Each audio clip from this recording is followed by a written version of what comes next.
So our next topic is the new and popular Indian art.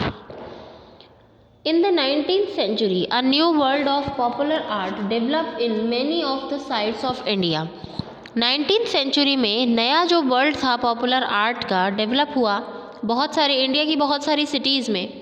इन बंगाल के अंदर around the pilgrimage centre of the temple of Kalighat. Pilgrimage centre जो है बंगाल में जो temple है कालीघाट का temple, local village scroll painters जिसे पटवास कहते हैं, जिन्हें पहले पटवास कहा जाता था, और पॉटर्स जिन्हें कुमार्स कहा जाता है ईस्टर्न इंडिया में, कुमार्स इन नॉर्थ इंडिया और कुम्हार कहा जाता है नॉर्थ इंडिया में. तो बंगाल के अंदर जो पिलग्रिमेज सेंटर हैं यानी कि जो तीर्थ स्थल जो हैं उनके जो केंद्र हैं उसमें कौन कौन से आते हैं? टेम्पल ऑफ कालीघाट का टेम्पल, और लोकल विलेज स्क्रॉल पेंटर्स जो कि जिन्हें पटवास और कुमार या कुम्हार कहा जाता है, moved from the surroundings villages into Calcutta. वो हर तरह के विलेजेस से कैलकाटा में आए. Villages artist too came, village के आर्टिस्ट भी आए, and settled in the city in the hope of new patrons, और इस उम्मीद में कि उन्हें नए पैट्रॉन्स यानी नए संरक्षक मिलेंगे जो कि उनकी आर्ट को खरीदेंगे और उन्हें प्रोत्साहित भी करेंगे. लोकल विलेज स्क्रॉल पेंटर जिन्हें पटवास कहा जाता था.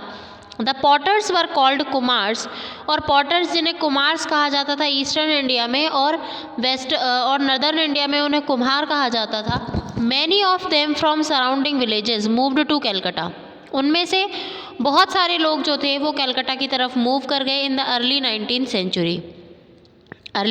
सेंचुरी में, and settled near the Kalighat temple, और कालीघाट टेम्पल के पास रहने लगे, क्योंकि उन्हें उम्मीद ये थी कि भाई जिस तरीके से आर्ट एंड आर्किटेक्चर में लोगों का इंटरेस्ट बढ़ रहा है तो हमें एक नए संरक्षक मिलेंगे.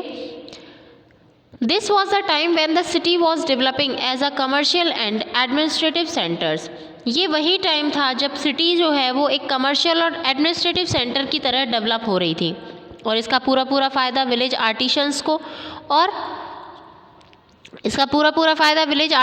को और आर्ट और कुमार और कुम्हार्स को मिलना था. The village artist migrated to the city in the hope of new patterns. Village artist जो थे वो नए पैटर्न्स के लिए यहाँ पर आए. The village patuas and kumars use to paint mythological themes. जो विलेज पटवास थे और कुम्हार्स थे वो पेंट करते थे माइथोलॉजिकल यानी पौराणिक कथाएं और भगवानों की इमेजेस, देवी देवताओं की इमेजेस, इन सभी की पेंटिंग वो किया करते थे. The traditional paintings looked flat. Traditional paintings जो है वो बिल्कुल फ्लैट दिखाई देती थी, like the traditional paintings from other parts of India. और ट्रेडिशनल पेंटिंग जो है वो अदर पार्ट्स ऑफ इंडिया में जो पेंटिंग्स चलती थी उन्हीं की जैसे दिखाई देती थी. During the 19th century Kalighat painters, 19th century के अंदर कालीघाट पेंटर्स जो थे begin to use shading to give more depth to their paintings. Kalighat painters ने बहुत ही गहराई से पेंटिंग्स को करना स्टार्ट किया और अपनी पेंटिंग्स को बहुत ही गहराई से उन्होंने समय देना स्टार्ट किया और उसको इम्प्रूव करना भी स्टार्ट किया. But the main characteristics of these paintings, लेकिन इन पेंटिंग्स की सबसे मेन जो विशेषता थी, सबसे मेन जो क्वालिटी थी वो ये थी कि इन पेंटिंग्स में बोल्ड लाइंस का यूज़ किया जाता था, which were kept to the minimum. Bold lines का जो यूज़ था वो बहुत ही मिनिमम रखा गया था. कलर्स जो हैं वो भी नॉन रियलिस्टिक स्टाइल के जो कलर्स हैं उनका यूज़ भी बहुत कम किया जाता था, यानी कि पूरे तरीके से जो पेंटिंग्स हैं उनको पूरे तरीके से रियलिस्टिक बनाने के लिए लगे हुए थे जो भी पेंटर्स थे. आफ्टर द 1840s के बाद the Kalighat artist also begin to depict contemporary themes. Kalighat artist जो हैं उन्होंने स्टार्ट किया डेपिक्ट करना कंटेम्प्रेरी थीम्स को फ्रॉम द सोसाइटी से. They also begin to mock at the attitude of educated Indian. उन्होंने इंडियंस को एजुकेट करने के लिए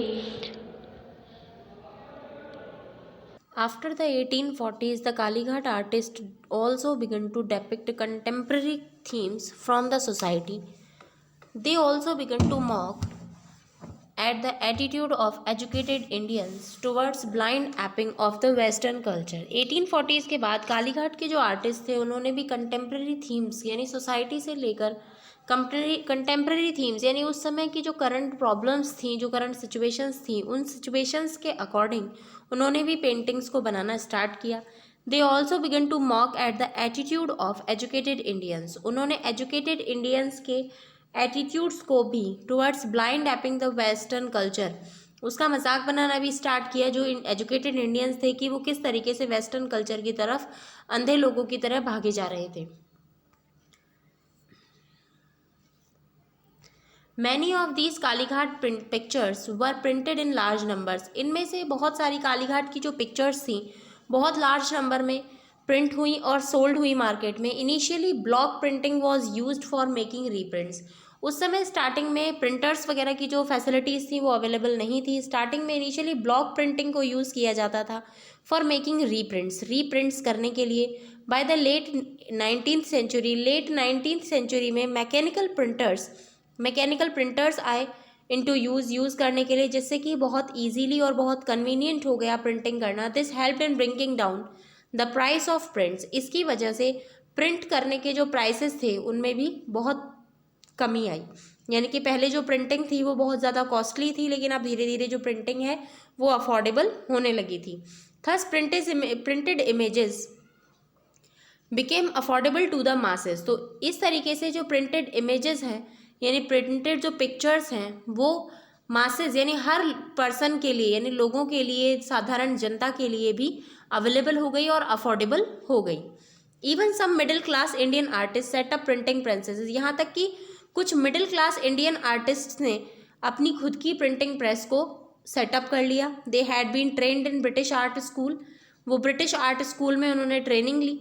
दे were trained in new methods of life study के नए मेथड्स में उन्होंने ट्रेनिंग ली. ऑयल पेंटिंग और प्रिंट मेकिंग, इन सभी के अंदर उन्होंने ट्रेनिंग ली. Calcutta art studio was one of the most successful of such presses.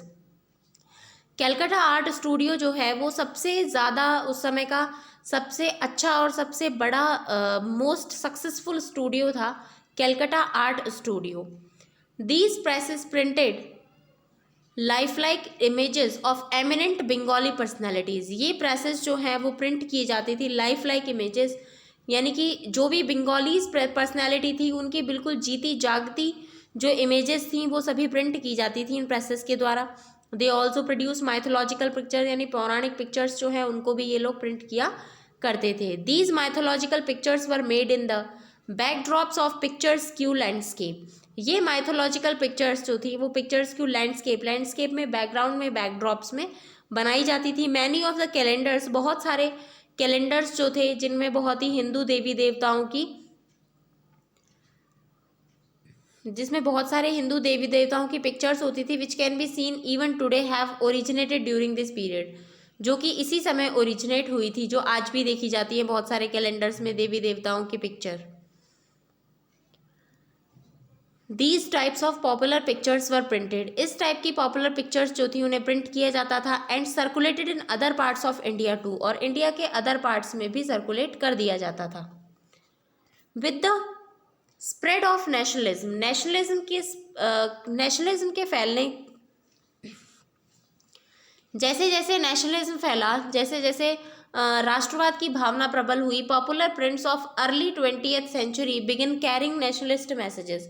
उन्होंने बहुत सारे नेशनल मैसेजेस को यानी प्रिंटिंग के ज़रिए जो क्रांतिकारी थे उनके मैसेजेस को एक जगह से दूसरी जगह पर फॉरवर्ड करना स्टार्ट किया कि एक प्रिंटिंग के ज़रिए जो मैसेजेस हैं वो जन साधारण तक फॉरवर्ड किए जा सकें. In many of them you see Bharat Mata. बहुत सारी पिक्चर्स में आप भारत माता को एक देवी के रूप में देखेंगे जिसमें उनके एक हाथ में नेशनल फ्लैग और नेशनल हीरोज़ की पिक्चर्स हैं, सेक्रीफाइंग जिन्होंने अपने हेड को माता के चरणों में बलिदान कर दिया है. Gods and goddesses slaughtering the British, और गॉड्स गॉडेसेस यानी ये सभी जो हैं वो ब्रिटिशर्स का संहार कर रही हैं, ऐसी पिक्चर्स भी वहाँ पर उस समय पेंट होने लगी. Kalighat painting in rural Bengal there were patuas. Rural Bengal में रूरल बंगाल में पटुआस थे हु वर नरेटर्स ऑफ, जो कि रिलीजियस और माइथोलॉजिकल स्टोरीज के नरेटर हुआ करते थे। दे मेड क्ले इमेजेस, वो मिट्टी की इमेजेस बनाया करते थे। टू इलस्ट्रेट दियर नरेशंस, अपने नरेशंस को इलस्ट्रेट करने के लिए, यानी अपने नरेशंस की का वर्णन करने के लिए। There later they begin to print, फिर उसके बाद उन्होंने प्रिंट करना, पहले वो मिट्टी से बनाया करते थे, फिर उसके बाद उन्होंने प्रिंट करना स्टार्ट किया और उन्हें on the pieces of cloth called पटास, जिन्हें नाम दिया गया पटास। These experience of clay modelling, ये एक्सपीरियंस क्ले मॉडलिंग का हेल्प देम टू, क्योंकि वो पहले से ही क्ले मॉडलिंग के लिए एक्सपीरियंस्ड थे, them to give the effect of roundness to their painting, इस चीज़ के लिए उनकी पेंटिंग में उन्हें बहुत हेल्प मिली। लेकिन उनकी जो पेंटिंग्स थी वो इतनी ज़्यादा रियलिस्टिक नहीं थी, जो या वेस्टर्नाइज नहीं थी, यानी उनके पेंटिंग्स में वेस्टर्नाइजेशन उनमें नहीं था। But bold curvy brush strokes and flat colours were used, उनके अंदर बोल्ड और कर्वी ब्रश स्ट्रोक्स यूज़ किए गए थे, फ्लैट कलर्स यूज़ किए गए थे। ड्यूरिंग ब्रिटिश रूल के अंदर मैनी पटुआज, बहुत सारे पटुआज जो थे वो विलेजेस से निकल गए और कालीघाट के टेम्पल्स में कलकत्ता के आसपास इकट्ठे वहाँ पर रहने लगे। दीज पटास कॉल्ड कालीघाट पटास, इन्हें कालीघाट पटास कहा जाता था। Were usually made on cheap thin paper, जो कि बहुत ही चीप थिन पेपर, यानी बहुत ही सस्ते थिन पेपर, पतले से पेपर के ऊपर यूज़ किया जाता था, यानी बहुत ही थिन पेपर यूज़ किया जाता था, उस पर प्रिंटिंग की जाती थी। कालीघाट पटास डेपिक्टेड गॉड, कालीघाट पटास में बहुत सारे gods, goddesses, saints, mythological figures and various social events. Some of them bore funny drawings meant to make fun of the changes in social life of the Bengali elite as a result of their interaction with the European. बहुत सारे pictures में Europeans के साथ उनके interactions को show किया जाता था, and as a result their interaction with the Europeans, और एज ए रिजल्ट, और रिजल्ट ये हुआ कि उनके जो इंटरेक्शन है यूरोपियंस के साथ वो उनकी सोशल लाइफ में निकल कर आए, और उनकी जो पिक्चर्स हैं उनके ज़रिए उनकी सोशल लाइफ को देखा जा सकता है। सच पटास, ऐसे पटास जो होते थे, सच पटास डेपिक्टेड एलाइट बंगाली मैन, ऐसे पटास जो थे वो मोस्टली बंगाली मैन हुआ करते थे, जिन्हें बाबूस कहा जाता था। समटाइम्स विद दियर वुमन, अपनी वुमेंस के साथ, यूजिंग हैट्स शूज़ यूज़ करके, foreign umbrellas, hand bags, tables, chairs etcetera, ये सभी यूज़ करके वो पेंटिंग्स बनवाया करते थे। कालीघाट पटास जो थे वो मॉडर्न पेंटिंग जो थी बंगाल में उससे बहुत ज़्यादा इंस्पायर्ड हुए। Cheap prints of the Kalighat patas made with engraved blocks, cheap prints जो थे कालीघाट पटास के, जो कि उभरे हुए ब्लॉक्स से बनाए गए थे, कलर्ड बाय हैंड, और हैंड से कलर किए गए थे। वर वेरी पॉपुलर, वो कॉमन पीपल के लिए बहुत ज़्यादा पॉपुलर हुए, और जो लोग भी कालीघाट पिलग्रिमेज यानी कालीघाट तीर्थ पर घूमने आया करते थे, उन तीर्थों पर बहुत ज़्यादा पॉपुलर हुए। Printing Studios, growth of the printing press, जैसे जैसे प्रिंटिंग प्रेस की ग्रोथ स्टार्ट हुई, manual printing was gradually replaced by mechanical printing, जो ग्रेजुअली जो मैनुअल प्रिंटिंग है वो मैकेनिकल प्रिंटिंग से रिप्लेस हो गई, यानी कि जो हाथ से किया जाता था पहले, अब वो मशीनरी से किया जाने लगा। Some 19th century artist set up their own presses, कुछ 19th सेंचुरी के आर्टिस्ट ने सेटअप किया उनके खुद के प्रेसेस को, and some 19th artist own presses they made large number of print of their printings, made them available to the public at a low cost among the studio set up, और उन्हीं के बीच में कुछ मतलब बहुत ही लो कॉस्ट में, जैसे जैसे ये प्रिंटिंग प्रेस सेटअप हो गई तो बहुत ही लो कॉस्ट पर बहुत इजीली यूज़ किया जाने लगा। कलकत्ता आर्ट स्टूडियो जो कि आज भी है, बहुत ही सस्ते में अकॉर्डिंगली उस समय के अकॉर्डिंग बहुत ही सस्ते में उन्हें प्रिंटिंग प्रेस इजीली मिलने लगे। स्टार्टेड इन 1870s, और ये जो कलकत्ता आर्ट स्टूडियो है ये 1870s में स्टार्ट हुआ था। इसमें बहुत सारे रियलिस्टिक प्रिंट किए pictures depicting important people, mythological, जितने भी माइथोलॉजिकल पिक्चर्स थे, सब्जेक्ट्स थे, रिलीजियस सब्जेक्ट्स थे, सभी इंपॉर्टेंट पीपल थे। These prints were widely sold as posters, ये प्रिंट्स जो हैं वो वाइडली सोल्ड एज पोस्टर्स की तरह सोल्ड हुए, बहुत ही ज़्यादा क्वांटिटी में बिके। They were also use in calendars and advertisement, इन्हें कैलेंडर्स और एडवर्टाइजमेंट में भी यूज़ किया जाने लगा। ड्यू कोर्स में print showing India as a mother figure, prints जो थे उसमें इंडिया को एक मदर फिगर की तरह, यानी कि भारत माता और उसकी बहुत सारी इमेजेस जिसमें मदर फिगर और इंडिया की जो फ्रीडम स्ट्रगल थी उसमें भारत माता को उनके बेटों के साथ में दिखाया गया जो कि फ्रीडम फाइटर्स थे। Studios for printing photographs were set up as European photographers, Samuel studios जो थे प्रिंटिंग फोटोग्राफ्स के वो सेटअप किए गए, यूरोपियन फोटोग्राफर्स ने उन्हें सेटअप किया। लाइक सैमुअल बॉर्नी, जैसे Samuel Bourne came to India to practise their skills, जैसे सैमुअल बॉर्नी जो थे वो इंडिया आए अपनी स्किल्स को प्रैक्टिस करने के लिए, उन्होंने यहाँ आकर बहुत सारी चीज़ों को सीखा। ठीक है, तो ये हो गया हमारा आज का टॉपिक। सो नेक्स्ट जो टॉपिक होगा वो हम पढ़ेंगे नेक्स्ट वीडियो में। So thank you, have a nice day.